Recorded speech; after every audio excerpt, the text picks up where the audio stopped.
Kurikiragashi sherirugo. tuvuga se iki biko yadushutse gute nimba twirusha ubwenge buriya nta kaga kabaho nta gahinda kabaho nko gushukwa n'umuntu urusha ubwenge.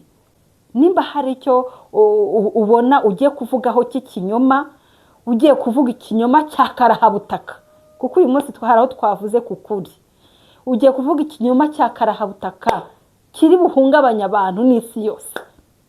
Umukecuru yiviriye i Kigali, aba yuriye imodoka yitahiye i Nyanza.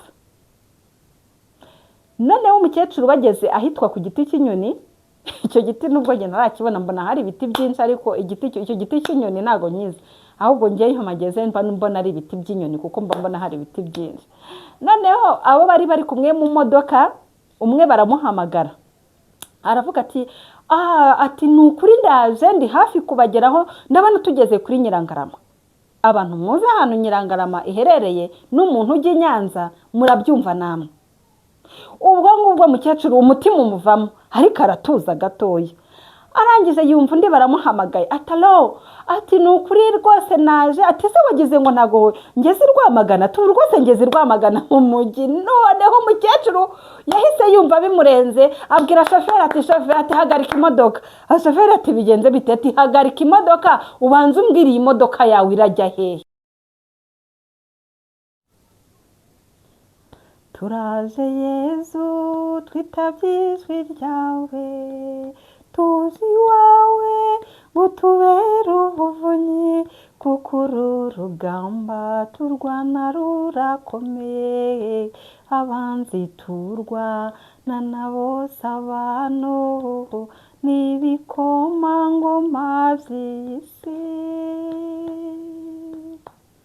Twamenye ibyiza byawe tukiri bato, twitandukanya n'icyaha tubatizwa, uraturinde mwami ntituzananirwe, umwanzi atatwibaka tugira imbata ze.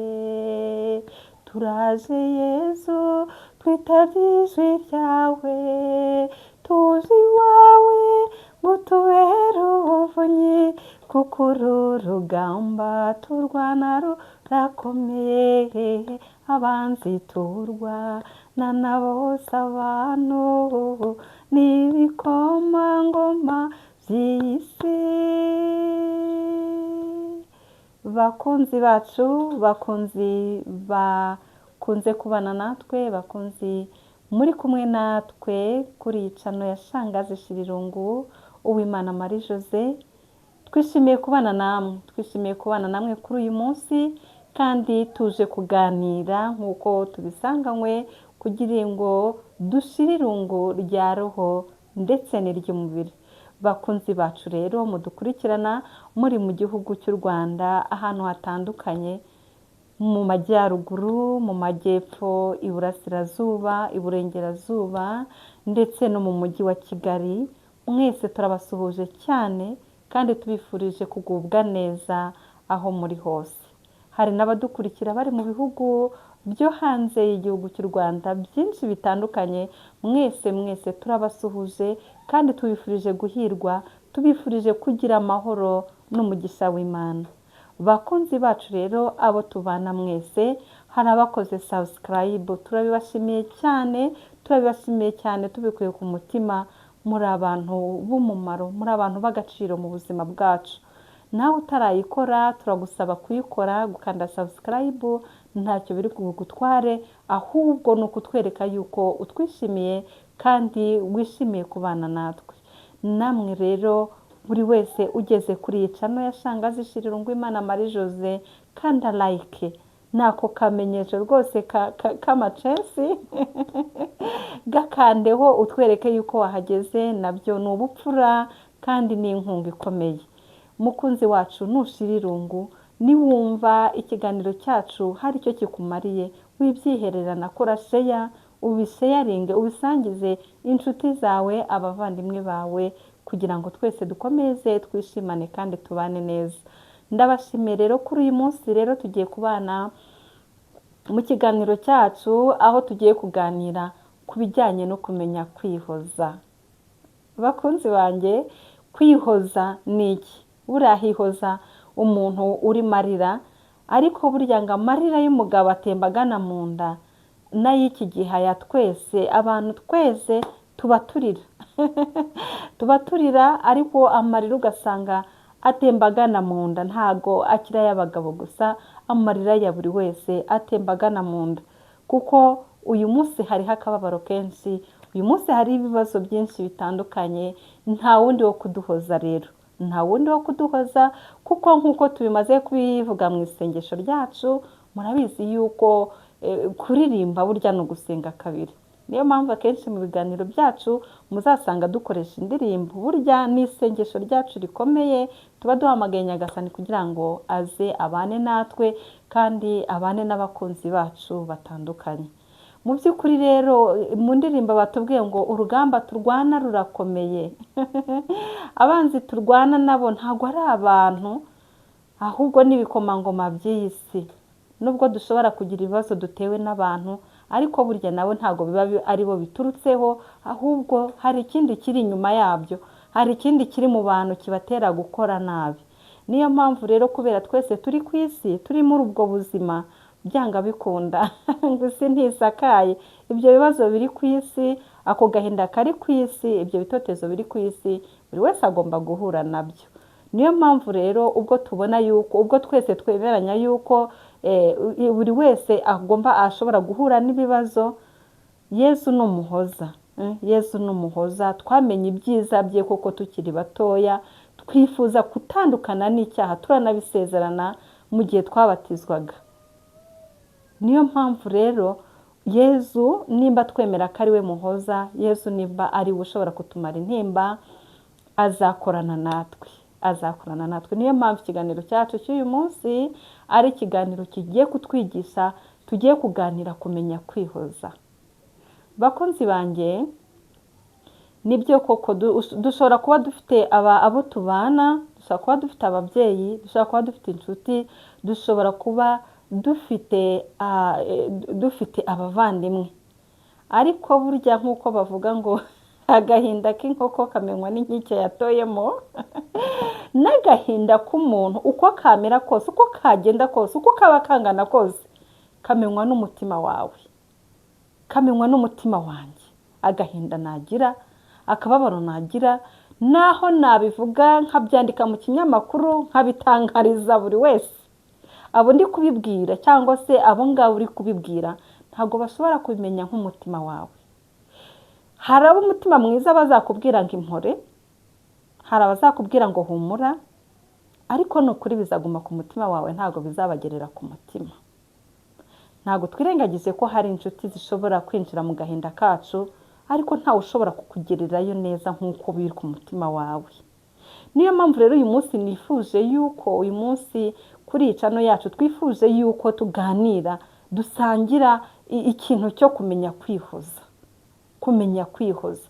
Muvandimwe, nuhura n'ikibazo kigukomereye, kikuremereye, utewe n'isi utakigezemo uruhare, menya kwihoza.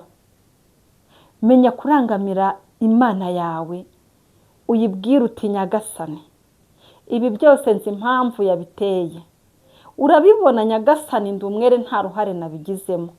Mpa gutuza umutima ndetse no gukomera. Mbere yo kugira ngo ugende ubyasasiriza buri wese, wowe ubwawe menyana n'Imana yawe n'umutima wawe, n'umutimanama wawe, ubanze wihoze. Ubwire umutima wawe uti tuza, ubwire umutima wawe uti komera, uti ibi byose ndabizi biraza gushira, twongere tumerane neza. Bakunzi banjye rero, akantu ko kwihoza, buriya n'Imana yarabivuze, na Yesu yarabivuze ati itegeko mbahaye, uzakunde mugenzi wawe nkawe ubwawe, uzamukunde nk'uko wikunda. Bivuze iki rero? Na Yesu n'Imana irabizi yuko mbere ya byose, mbere yo gukunda abandi, ugomba kwikunda. uko kwikunda rero ni kwa kwimenya, uko kwikunda ni kwa kundi kubasha kwigirira urukundo, ukamenya ikigufitiye akamaro, ukamenya ikigomba kuguhoza, ukamenya gushaka ibyishimo by'umutima wawe. Icya mbere kidufasha gushaka ibyishimo by'umutima wacu ni ukudacumura, ni ukuri. Buriya ibibazo byose twahura nabyo, aho byaba byaturutse hose, bishobora kutaduhungabanya no kutatubabaza kurusha icyaha twebwe ubwacu twakoze. Ibimbaho sinzi yuko namwe bakunzi banjye ari byo bibabaho, naho wambeshyera ibintu bishobora gutuma ncibwa umutwe, ariko ari ibinyoma nta kuri kubirimo. Bishobora kugira uburemere bwabyo, ariko bikarushwa uburemere n'akaha gatoya nakoze ko kumva byibuze nabwiye umwana nabi. Kuba nabwiye umwana nabi bindemereye kurusha bya byaha unshinja bishobora kuba byancisha umutwe. Aho ngaho ntekereza yuko twese turi kubyumva kimwe, ibyaha twakoze bivuye muri kamere zacu nibyo bidutesha umutwe kurusha ibyaha twatwererwa n'abandi. Niyo mpamvu rero nitubasha kumenya kwikunda mbere na mbere, tukikunda tugashaka ibyishimo bya roho zacu, twanga gucumura, twanga icyaha, tukigendera kure aho kiva kikagera, tuzaba twabonye intambwe, tuzaba twatangiye gutera intambwe ikomeye yo kumenya kwihoza ndetse no kumenya kwirinda ibitubabaza. Bakunzi banjye, iyi si y'uyu munsi irababaza. Hari ikiganiro nigeze gukora turavuga ngo isi baga nta kinya, isi ikubita itababarira. Mu by'ukuri rero bakunzi banjye, ibyo byose turagenda tubibona mu bo tubana, ukaba ufite ukuri ariko ntikumvikane. Mu bo dusengana ukibaza ufite ukuri, mwese muhuje ukwemera, murasengana, ariko ukuri kwawe ntacyo kuvuze, nta nubwo kumvikana. Ukagerageza kuba wagerageza ibishoboka byose ngo ukuri kumvikane, ariko ukabona ntikumvikana. Ni ikimenyetso cy'uko rero uko kuri ni ukwawe mu mutima wawe n'Imana yawe. Biragusaba rero kuguhagararaho, biragusaba kutava mu birindiro, biragusaba kutohokera mu bibi ngo ni ukureba bishyigikiwe na benshi, ahubwo ugahama ku kuri kwawe naho kwaba ari ukwawe wenyine, kuko byanga bikunda ni wowe n'Imana yawe. Ni wowe n'Imana yawe, ya Mana ireba hiherereye, ya Mana izi byose mu mitima yacu, ya Mana tudashobora kwihisha naho yaba mu nda y'isi, ya Mana tudashobora kwihisha aho ariho hose, niyo ibizi neza kandi bisobanukiwe. Bidusaba ko rero tubasha kubaho tugerageza gukora ibishimishije Imana kurusha ibishimisha abantu. Hariho igihe dushaka gushimisha abantu, cyane cyane abatuyobora, cyane cyane abo bafite imyanya yo hejuru, abo ngabo bafite ububasha ku buzima bwacu, tugashaka gukoresha amagambo aryohereye, tugashaka gukoresha amagambo meza cyane yuzuye amarangamutima kandi yuzuye ibinyoma. Ab'uyu munsi rero bakunda ibinyoma cyane, bakunda amagambo asigirije, ariko ntibarebe inyuma ngo bajye kumenya ayo magambo aturuka mu mutima w'uwuhe muntu. Mu by'ukuri rero tugerageze uyu munsi, bakunzi banjye mukunda Shangazi Shirirungu, bakunda ibiganiro byacu byo kutususurutsa, kutumara irungu rya roho n'iry'umubiri. Kuri uyu munsi turashaka kugira ngo roho zacu zishire irungu, roho zacu tuzigaburire iki gishobora kuzifasha kugira ngo duhore twunze ubumwe n'Imana yacu, kugira ngo duhore dushimisha Imana yacu kurenza uko dushimisha abantu.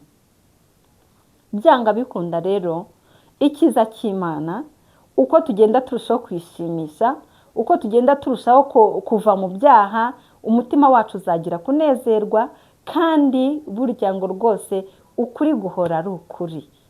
Uguri guhora ari ukuri, naho uyu munsi kutamenyekana, naho uyu munsi kutakumvwa, ariko igihe kizagera ukuri kugaragare. wowe rero uri mu bibazo wumva ushaka kwisobanura cyane, wumva ushaka rwose kuba wafata mikoro ngo ugaragaze ukuri kwawe, iturize. Inyuma y'ibyo byose igihe kizagera ukuri kugaragara. Bakunzi banjye, hari igihe tujya twumva tuvuga ngo satani ngo satani aradushuka, ngo muri ubu buzima ngo satani aradusuka. Ariko nimba hari ikiremwa cyagize ubwenge bukeya, ni satani. Satani itarigeze imenya ubwenge bw'uko Imana ishobora byose, ikumva yuko idashobora kubaha Imana, igomba kwisuzugura. Icyo kiremwa ko gifite ubwenge bukeya. None se ko dufite ubwenge dushobora kuba twemera yuko Imana iri hejuru ya byose, Imana ishobora byose, ubwenge turusha Sekibi. None se tuvuga Sekibi ko yadushutse gute? Tuvuga Sekibi ko yadushutse gute nimba tuyirusha ubwenge? Buriya nta kaga kabaho, nta gahinda kabaho nko gushukwa n'umuntu urusha ubwenge. Niyo mpamvu rero Satani hari igihe nayo tugeraho tukayirenganya pe.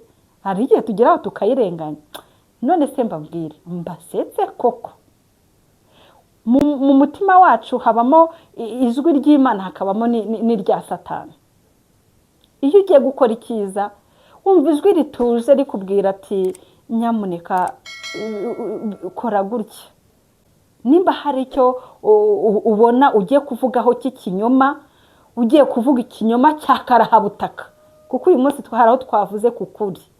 Ugiye kuvuga ikinyoma cya karahabutaka kiri buhungabanya abantu n'isi yose. Mu by'ukuri mu gihe uri kugitekereza kukivuga, hari ijwi riba rikubwira nyamuna hoya sigaho, ukaryumva ukarininira. Hakaza irindi noneho rikaza rikubwira ati gira vuba dore murakerererwa, dore ako kanya ukumvira rya rindi rikubwira ngo gira vuba dore murakerererwa. Ukabura bikoze, wamara kubikora ukuri kwagera habona ukandagara. Wumviye Satani, kandi igihe uba urimo gukorwa n'isoni, uba uri gukorwa n'ikimwaro, ndakurahiye iraba yifashe gutya iri kuri wambonye. Buriya Satani, iyo Satani tuvuga rero ni umushukanyi kandi ni umugome kubi. Nawe se ugiye kwiba igitoki rwose cy'umuturanyi. Satani niyo yagushutse ngo haguruka ujye gutema kiriya gitoki, ubigenze gute? Uragiye urafashe umuhoro, mu gihe unanaye ugiye kugitema, Satani yahindukiye yagiye kubwira wa wundi nawe ugiye kwiba ati nyamara hirya habari kukwiba. Wa wundi akaza yirukanka agasanga urimo uratema cya gitoki, ukabura afashwe. Satani igahagarara ikareba uko bagukwena, ikareba uko bagira gute, ntishobora na gatoya guseba mu mwanya wawe, ni wowe useba. Mu by'ukuri rero niba turavuga ngo Satani iradushuka, kuba umuntu ashukwa na Satani agacumura icyaha icyo ari cyo cyose, rwose icyo gihe dufite ubwenge buke cyane. Nimba dufite Satani turusha ubwenge rero turabo gusengerwa. Ubundi ugasanga umuntu ikindi kintu dukora, ugasanga abantu turavuga ngo telefone zirabeshya.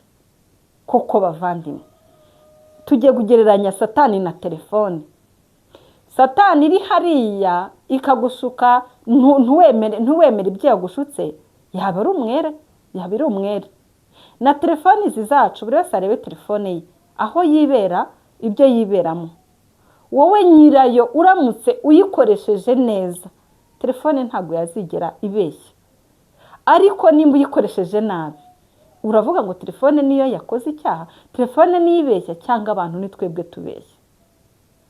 Mbatere story. Umukecuru yiviriye i Kigali, aba yuriye imodoka, yitahiye i Nyanza. Noneho umukecuru bageze ahitwa ku giti cy'inyoni. Icyo giti nubwo njye narakibona mbona hari ibiti byinshi, ariko icyo giti cy'inyoni ntago nyizi, ahubwo ngiye mpamageze mbona ari ibiti by'inyoni, kuko mbona hari ibiti byinshi. Noneho abo bari kumwe mu modoka, umwe baramuhamagara, aravuga ati ni ukuri ndaje, ndi hafi kubageraho, ndabona tugeze kuri Nyirangarama. abantu muzi ahantu Nyirangarama iherereye n'umuntu ujya i Nyanza murabyumva namwe. Ubwo ngubwo mukecuru umutima umuvamo ariko aratuza gatoya, arangije yumva undi baramuhamagaye, atalo ati ni ukuri rwose naje, ati se wagize ngo ntago ngeze Rwamagana? Tu rwose ngeze Rwamagana mu mujyi. Noneho umukecuru yahise yumva bimurenze, abwira shoferi ati shoferi ati hagarika imodoka. Shoferi ati bigenze bite? Ati hagarika imodoka ubanze umbwira iyi modoka yawe irajya hehe, njyewe nigiriye i Nyanza, ni gute ndi kumwe n'abageze kuri Nyirangarama, ni gute ndi kumwe n'abari Rwamagana, iyi modoka yawe mu by'ukuri irajya hehe? Abari mu modoka bose barumirwa. Murabyumva namwe, ikinyoma turi gukoresha telefone, ibinyoma turi gukoresha telefone mu by'ukuri nitwe turi kubikora, ntago ari telefone iri kubikora.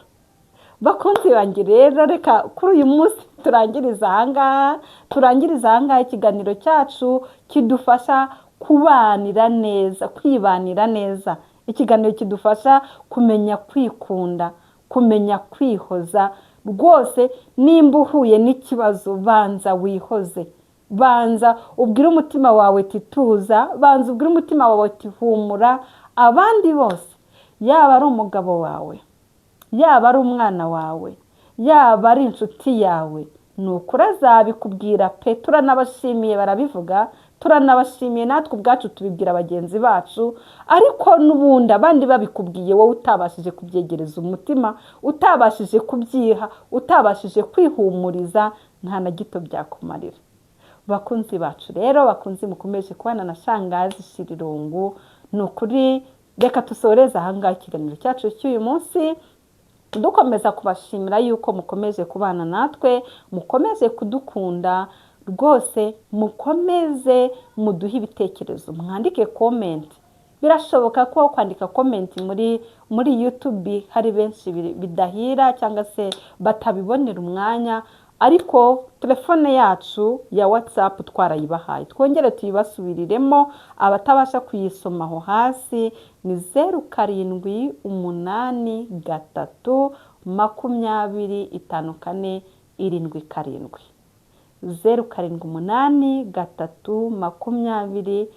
0783205477.